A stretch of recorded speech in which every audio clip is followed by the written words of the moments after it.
जय हिंद दोस्तों हम कई बार बात करते हैं और लंबे अरसे से देखते आए हैं कि हमारे देश में जो सहकारी बैंक होती हैं वो बहुत फेल होने के केसेस आते हैं। उनके उनके लोन्स जो हैं वह बैड लोन्स बनने, एनपीए बनने के केसेस आते हैं।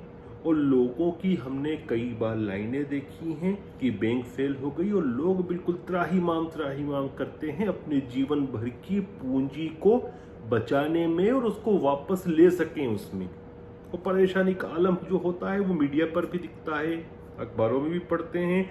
और जो परेशान होता है उस पर क्या गाज गिरती है कि हम सोच भी नहीं सकते, विशेषकर यदि किसी ने अपने जीवन भर की पूंजी उस कोऑपरेटिव बैंक में रखी है तो। और ऐसा करने वाले भारत में लगभग 8.5 करोड़ से ज़्यादा लोग हैं जिन्होंने अपनी पूंजी जो है वो कोऑपरेटिव बैंक्स में रखी हुई है। अब ये बैंक फेल क्यों होती थी अभी तक, उसका कारण जो मुझे साफ साफ दिखता है कि ये डुअल रेगुलेशन में आती थी। एक तो स्टेट का जो रजिस्ट्रार ऑफ सोसाइटी होता है वह भी उसको रेगुलेट करता था और एक रिजर्व बैंक ऑफ इंडिया भी करती थी। तो इस वजह से फ्रॉड भी काफ़ी हो जाते थे और ढंग से स्क्रूटनी नहीं हो पाती थी, क्योंकि आरबीआई और स्टेट दोनों के बीच में ये क्लैश रहता था कि इसके पावर्स क्या हैं। और एक बात याद रखना, too many cooks spoil the food, जो कहते हैं ना कि जहां सबकी सत्ता होती है वहां किसी की सत्ता नहीं होती है। जहां बहुत सारे राजा होते हैं वहां कोई राजा नहीं होता और अंततोगत्वा प्रजा ही पिसती है। तो ये होता था। और अब इसी चीज को चेक करने के लिए सितंबर 2020 में, मतलब पिछले वर्ष, भारत की संसद ने द बैंकिंग रेगुलेशन एक्ट 1949 में चेंजेस किए। और उस चेंज के बाद अब जो ये कोऑपरेटिव बैंक्स हैं वो डायरेक्ट सुपरविजन में आ गई हैं रिजर्व बैंक ऑफ इंडिया के। ये बहुत अच्छी बात है। क्यों अच्छी बात है? क्योंकि मैंने बताया आपको कि लगभग भारत के 8.5 करोड़ से ज़्यादा लोग हैं जिनका 5 लाख करोड़ से ज़्यादा का डिपॉजिट है। तो इतनी बड़ी संख्या और इतनी बड़ी राशि है और उसकी स्क्रूटनिंग नहीं हो पाती थी।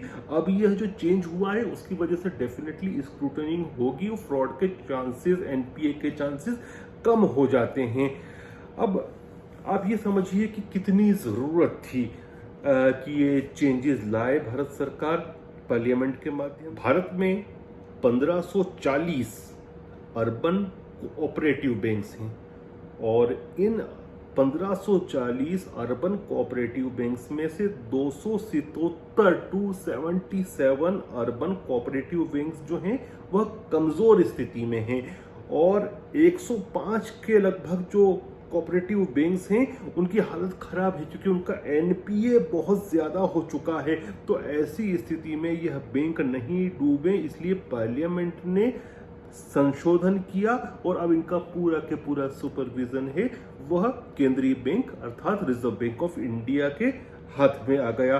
और इससे देखिए, आप ही याद रखिए कि जब ये डुअल सिस्टम चल रहा था ना, इसका एक्सप्लॉयटेशन कैसे होता था। इसमें आप कोई भी राज्य उठा के देख लें भारत का, और मैं अभी राजनीतिक दलादली से ऊपर उठ के बात करता हूँ, आप देखेंगे कि ज्यादातर जो ये कोऑपरेटिव बैंक्स हुआ करती थी या हुआ करती हैं उसमें कौन लोग होते हैं, उसको गवर्न कौन करता है, राजनेता करते हैं। और इसीलिए चाहे वह नियुक्तियां हों, अपॉइंटमेंट्स हों उसमें कर्मचारियों के, अधिकारियों के, उसमें राजनीतिक हस्तक्षेप रहता रहा है और बहुत लंबे समय तक बड़े पैमाने पर रहा है। इसकी वजह से क्या होता है कि जो इफिकेसी होती है, जो क्वालिटी वर्क होता है, जो प्रोफेशनल वर्क होना चाहिए वो नहीं हो पाता। उसकी वजह से बैड लोन्स भी जाते रहे। और बैड लोन्स का भी आप देखिए कि उसमें भी डेफिनेटली हम सब जानते हैं कि राजनेताओं का हस्तक्षेप रहता था, किसको दिलवाना है, अपने ही लोगों को दिलवाए गए, उसमें बैंकें भी डूबी, लोग परेशान हुए, लोगों के पैसा खाया गया, ये सब होता रहा। इसीलिए भारत सरकार ने ये जो चेंजेस किए वो बहुत अच्छे हैं और बहुत सकारात्मक है। मैं एक आंकड़ा दिखाता हूं आपको समझ में आ जाएगा कितना जरूरी था कि ये चेंजेस हों। देखिए, अर्बन कोऑपरेटिव बैंक्स में जो एनपीए की दर थी मार्च 2020 में थी 9.8% और यही सितंबर 2020 में हो गई 10.3%। तो कहां 9.8% और कहां 10.3%। और मैंने आपको बताया अभी कितनी बड़ी संख्या है जो बैंक्स वीक हैं या और कितनी बड़ी संख्या है जिनके एनपीएस बहुत ज्यादा हैं। तो बहुत जरूरी था कि इसको किया और मैं मानता हूं कि ये बहुत अच्छा कदम है क्योंकि ये सिक्योरिटी इंश्योर करता है डिपॉजिटर्स को, या इंश्योर करता है कि अकाउंटेबिलिटी हो, या इंश्योर करता है कि स्क्रूटनी हो, चाहे वो राजनेता हो उस गवर्निंग बॉडी में उस बैंक की, लेकिन पैसा तो फाइनली जनता का है, डिपॉजिटर का है। किसी को अधिकार नहीं है कि उस पैसे का मिसयूज हो, मिसहैंडल हो। और जब कोई व्यक्ति विश्वास पर पैसा रख रहा है उस कोऑपरेटिव बैंक में तो उसके साथ विश्वासघात हो, ये किसी को इस चीज का अधिकार नहीं है। अब ये हो रहा है कि एनसीपी जो राष्ट्रवादी कांग्रेस पार्टी है, शरद पवार जी की पार्टी है, महाराष्ट्र की जो रूलिंग गठबंधन है उसमें है, वह इसको अपोज कर रही है। और क्यों अपोज कर रही है इसको भी मैं आंकड़ेबद्ध समझाने की कोशिश करूंगा। देखिए, जो 1,500 से ज्यादा 1,500 से ज्यादा अर्बन कोऑपरेटिव बैंक हैं हिंदुस्तान में, उसमें लगभग 497 जो हैं वह महाराष्ट्र के 71 डिस्ट्रिक्ट्स में हैं। अब आप समझिए कि कितना बड़ा आंकड़ा है। और इसमें जो टोटल डिपॉजिट है पैसे का, जो टोटल सभी बैंकों में 5 लाख करोड़ के आसपास है।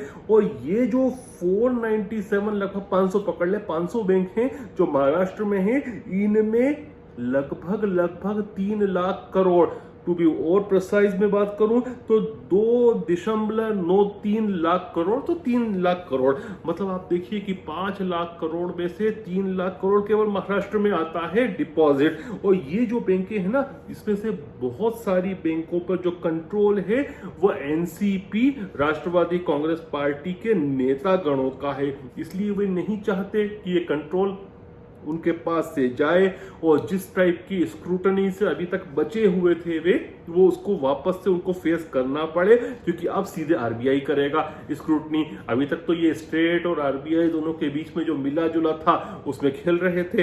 अब चूंकि सीधे सीधे फोकस इनके ऊपर आरबीआई का रहेगा, आरबीआई स्क्रूटनी करेगा। मुझे नहीं पता कि स्क्रूटनी के बाद क्या बाहर आएगा, यह तो वक्त के हाथ में है, वक्त के पास है। और ये कहें कि समय के गर्भ में, काल के गर्भ में छुपा हुआ है कि बाहर क्या आना है।